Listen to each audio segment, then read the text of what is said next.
কথা। বিষ্ণুপুর নামক একটি গ্রামে একটা টুনি পাখি তার মেয়েকে নিয়ে বসবাস করত। টুনি পাখি ছিল অত্যন্ত গরিব। সে লোকের বাড়িতে কাজ করে তার এবং তার মেয়ের খরচ চালাতো। একদিন রাত্রিবেলা টুনি পাখি এবং তার মেয়ে গুড্ডি যখন ঘুমাচ্ছিল, তখন কে যেন দরজায় কড়া নাড়ছিল।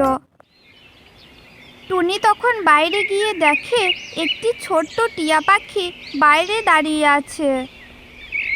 এরপর টুনি সেই টিয়া পাখিটিকে তার ঘরে নিয়ে যায়। তখন টিয়া পাখিটি টুনিকে বলতে থাকে, টুনি আন্টি, টুনি আন্টি, আমি না আমার বাড়ির পথ হারিয়ে ফেলেছি। তুমি কি আজকের রাতটা আমাকে এখানে থাকতে দেবে? ঠিক আছে ছোট্ট টিয়া, তুমি তো আমার মেয়ের মতো, তুমি কোনো চিন্তা করো না। আজকের রাতটা তুমি আমার কাছেই থাকো। আমি তোমাকে কালকে সকালে নিজে গিয়ে তোমার বাড়িতে দিয়ে আসবো। টুনি পাখির এই কথাটি বলার সাথে সাথে সেই ছোট্ট টিয়া পাখিটি একটি ছোট্ট মেয়ে ভূতে পরিণত হয়।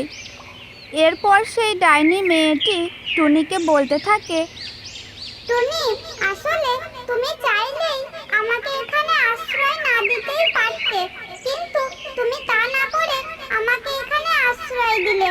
আসলেই তুমি অনেক ভালো টুনি। আমি তোমাকে কিছু উপহার দিতে চাই।